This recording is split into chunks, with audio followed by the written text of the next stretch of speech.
दोस्तों, किसी ने क्या कमाल की बात कही है कि जितनी देर आप अंगूठा मोबाइल की स्क्रीन पर फिराते हो, अगर उतनी ही देर अंगूठा माला में फिराए होते तो बात कुछ और होती। दोस्तों, एक बड़ी छोटी सी कहानी है जो कि एक गुरु और उनके दो शिष्यों की कहानी है। दोस्तों, एक जंगल में जो है एक आश्रम था, जो कि उस आश्रम में एक गुरु जी थे और उनके सिर्फ दो शिष्य थे। वह गुरु जी सुबह के ब्रह्म मुहूर्त में जो है तालाब स्नान करने जाते हैं। वहाँ देखते हैं कि एक बगुला जो है वह मछली खाने जा रहा था। तब उन्होंने उस बगुले को उड़ा दिया। उन्होंने यह सोचा कि मुझे पाप नहीं लगेगा। इस उद्देश्य से गुरु जी ने उस बगुले को उड़ा दिया। अब जब गुरु जी का अंतकाल आया और गुरु जी जब मर गए, तब उनको स्वर्ग नहीं मिला, उनको नरक प्राप्त हुआ। तो उन्होंने अपने शिष्यों को शिक्षा देने के लिए अपने शिष्य को, जो उनका मुख्य शिष्य था, बड़ा शिष्य था, उसके सपने में गुरु जी आते हैं और कहते हैं कि बेटा, मैंने जीवन में एक दिन एक बगुले को उड़ा दिया था, जिस कारण से मुझे नरक प्राप्त हुआ। अगर तालाब में या नदी में कहीं पर भी बगुला अगर मछली खाता हुआ दिखे तो उसे उड़ाना मत। वह जो गुरु भाई था, अब गुरु जी इतना कहने के बाद वह तो सपने से अपने नरक लोक में चले गए। अब इधर जो दूसरा वाला शिष्य था, तो उसके दिमाग में यही सिर्फ चल रहा था कि गुरु जी ने कहा है कि यदि बगुला मछली खा रहा हो तो उसे उड़ाना मत। अब एक दिन वह स्नान करने जाता है तो उसे भी वही दृश्य नजर आता है कि बगुला जो है मछली खाने जा रहा था। अब उसके गुरु जी का तो आदेश था कि बेटा, मछली खाते हुए बगुले को उड़ाना मत। मैंने उड़ाया था तो मुझे नरक प्राप्त हुआ। तब वह नहीं उड़ाता है। अब जब वह शिष्य मरता है तो उसे भी नरक मिलता है।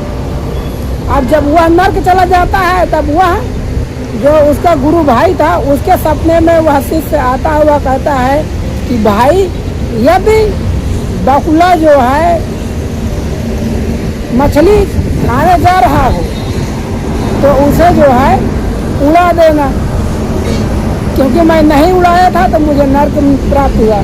अब जो सबसे छोटा वाला शिष्य था, वह सोचता है कि जो हमारे कुल गुरु थे, यानी कि बड़े वाले गुरु महाराज थे, उन्होंने यह कहा था कि बेटा, मैंने मछली खाते हुए बगुले को उड़ा दिया था तो मुझे नरक प्राप्त हुआ। यह हमारे गुरु भाई जो सपने में आए थे, उन्होंने यह कहा है कि मैं बगुला नहीं उड़ाया था तो मुझे नरक प्राप्त हुआ। वह सदमे में पड़ जाता है कि आखिरकार मैं करूं तो क्या करूं ताकि मुझे स्वर्ग मिले। वह तो ईश्वर का परम भक्त था। वह प्रभु श्री राम के मंदिर में जाता है, उनकी पूजा अर्चना करता है और माला फेरता है और कहता है कि हे प्रभु आनंद दाता, जो कुछ भी मेरा है वह तेरा है, मेरा यहाँ पर कुछ नहीं है। मैं कुछ नहीं जानता हूँ, बगुला उड़ाना है या नहीं उड़ाना है इसके बारे में मुझे नहीं पता।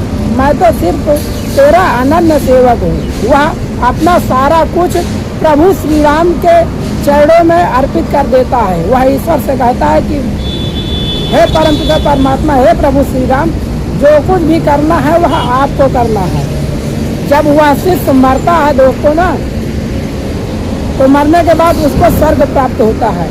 अब यह पूरा दृश्य नारद जी देख रहे थे। वह बैकुंठ धाम गए, भगवान नारायण से यह कहा कि हे प्रभु, आपकी लीला मुझे समझ में नहीं आई कि आखिरकार जो बड़े वाले गुरु जी थे, उन्होंने बगुला उड़ाया तो उनको नरक प्राप्त हुआ, और जो उनका शिष्य था वह बगुला नहीं उड़ाया तो उसको नरक प्राप्त हुआ और उसको स्वर्ग प्राप्त हुआ। तब भगवान नारायण ने, यानी कि विष्णु जी ने कहा कि नारद जी, जो गुरु जी थे, जब उनके सामने दृश्य आया कि बगुला जो है मछली खाने जा रहा था, तब गुरु जी को मछली खा लेना चाहिए। यानी कि जो बगुला मछली खाने जा रहा था तो उस बगुले को मछली खाने देना चाहिए, क्योंकि वह बगुला बहुत दिनों से भूखा था और उसके भाग्य में वह मछली बाधा थी, और गुरुजी ने उस बगुले को उड़ा दिया। वह भूख के मारे तड़प तड़प पर बगुला मर गया, जिस कारण से उसका पाप गुरुजी को लगा तो उनको नर्क प्राप्त हुआ। अब जो उसके शिष्य थे वह जब दृश्य देखे कि बगुला मछली खाने जा रहा था, तब वह जो बगुला था उसका पेट भरा हुआ था, वह यूं ही मछली खाने जा रहा था। तब जो है उस शिष्य को उस बगुले को उड़ा देना चाहिए था, तो उसे स्वर्ग प्राप्त होता। तब नारायण भगवान के इस न्याय को देखकर और सुनकर नारद जी बहुत प्रसन्न होते हैं।